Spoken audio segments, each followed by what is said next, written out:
के बारे में चर्चा करेंगे जिसके नंबर्स आने हैं। दोनों में कॉमन चीज़ ये है कि दोनों ही टू व्हीलर सेगमेंट की है।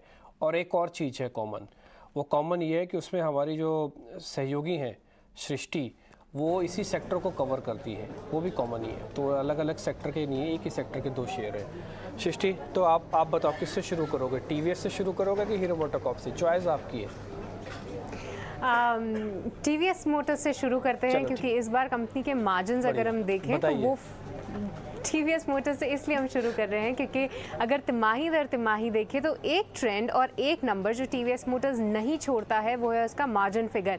आप कोविड देख लीजिए या फिर उसके बाद की रिकवरी, हमेशा कंपनी ने अपने 10% के मार्जिन्स कहीं ना कहीं मेंटेन किए हैं और इस बार भी 10% से ज़्यादा ही मार्जिन्स आने की उम्मीद है। पर अगर हम तिमाही दर तिमाही या फिर साल दर साल देखें तो लगभग सपाट ग्रोथ इनके मार्जिन्स पे देखने को मिलेगी। 10.1% हमारी उम्मीद है, तो ये काफ़ी इंपॉर्टेंट एक बेंचमार्क बन गया है टीवीएस मोटर्स के लिए, जो कि देखना है। इसके अलावा कंपनी के इस बार वॉल्यूम्स की बात करें जिसका असर इनके बाकी के नंबर्स पे भी पड़ेगा, तो यहाँ पे इनकी वॉल्यूम्स में बहुत ज़्यादा सुधार देखने को नहीं मिला है क्योंकि जैसा कि हम जानते हैं इनकी एक्सपोर्ट्स वॉल्यूम जो है इस बार बहुत ज़्यादा सपोर्टिव नहीं रहती है। जी हाँ, कंपनी ने प्राइस हाइक्स भी लिए थे जिसका असर इनकी आय पे अगर हम देखें तो लगभग सपाट ही देखने को मिलेगा। अगर तिमाही दर तिमाही देखें तो यहाँ पे 6527 करोड़ हमारी उम्मीद है कि कंपनी अपनी आय घोषित कर सकती है। EBITDA में भी लगभग सपाट ग्रोथ 660 करोड़ के आसपास ये आंकड़ा आना चाहिए और आखिरी में प्रॉफिट के फिगर पे 350 करोड़ हम उम्मीद लगा के चल रहे हैं। तो टीवीएस मोटर्स कहीं ना कहीं जो चीज़ें हैं वो फैक्टर इन होती हुई नजर आई हैं। पर आगे अगर हम देखें तो ईवी ग्रोथ को लेकर कंपनी की क्या स्ट्रैटेजी सामने निकल कर आ रही है और एक्सपोर्ट्स को लेकर क्या आउटलुक है, इस पे खासी नजर रहेगी। अब बात करते हैं हीरो मोटोकॉर्प की।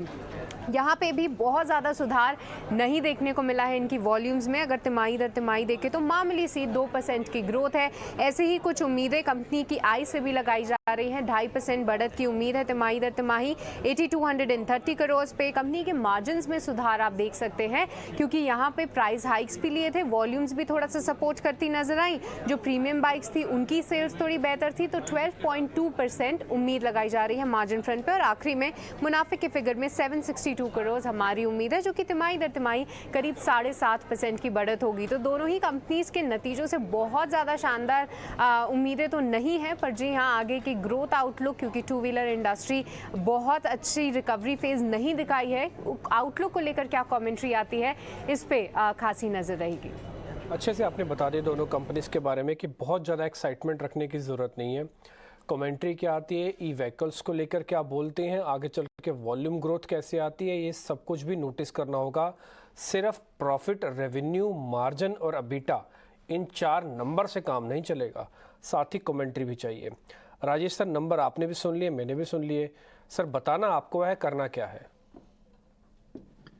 देखिए, अगर टू व्हीलर्स की बात की जाए तो हमारी पहली पसंद इस पूरे सेक्टर में बजाज ऑटो की रहती है। बजाज ऑटो के चूंकि नंबर आ चुके हैं, इसलिए सबके सामने है। ग्रोथ बहुत अच्छी आई और हमें लगता है कि आने वाले दिनों में और भी अच्छी परफॉर्मेंस हो सकती है, न केवल डोमेस्टिक से बल्कि उनके जो अंतर्राष्ट्रीय कारोबार है उनको लेकर के भी। बावजूद इसके कि कई जगह उनके निर्यात बंद हो गए हैं, लेकिन फिर भी मुझे लगता है कि जिस तरीका से वो एग्रेसिवली नए लॉन्चेस कर रहे हैं, नए मार्केट्स पकड़ रहे हैं, ईवी में फैल रहे हैं, तो मुझे लगता है कि यहाँ पे बिल्कुल ध्यान देनी चाहिए।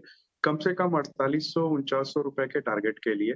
अगर जो 2 रिजल्ट सृष्टि ने डिस्कस किए उसमें कोई एक को चुनना हो तो मैं समझता हूँ टीवीएस मोटर ज्यादा बेहतर पड़ता है। जैसे वो सृष्टि ने भी बताया कि मार्जिन्स पे उनकी बहुत अच्छी पकड़ रहती है, मेंटेन करते हुए चलते हैं। इस बार हो सकता है कि उतना बढ़त मार्जिन में नहीं दिखे, लेकिन मैं समझता हूँ जिस तरीके से रॉ मटेरियल के प्राइसेस में डाउनटेक आई है, वो देखते हुए आगे तिमाहियों में बेहतर नतीजे, बेहतर मार्जिन की उम्मीद की जा सकती है। बिल्कुल, ये राय आपको दोनों ही ऑटो स्पेस से जुड़ी कंपनियों के नतीजों के पहले मिल चुकी है। फंडामेंटल आउटलुक और साथ ही नतीजों के अनुमान, लेकिन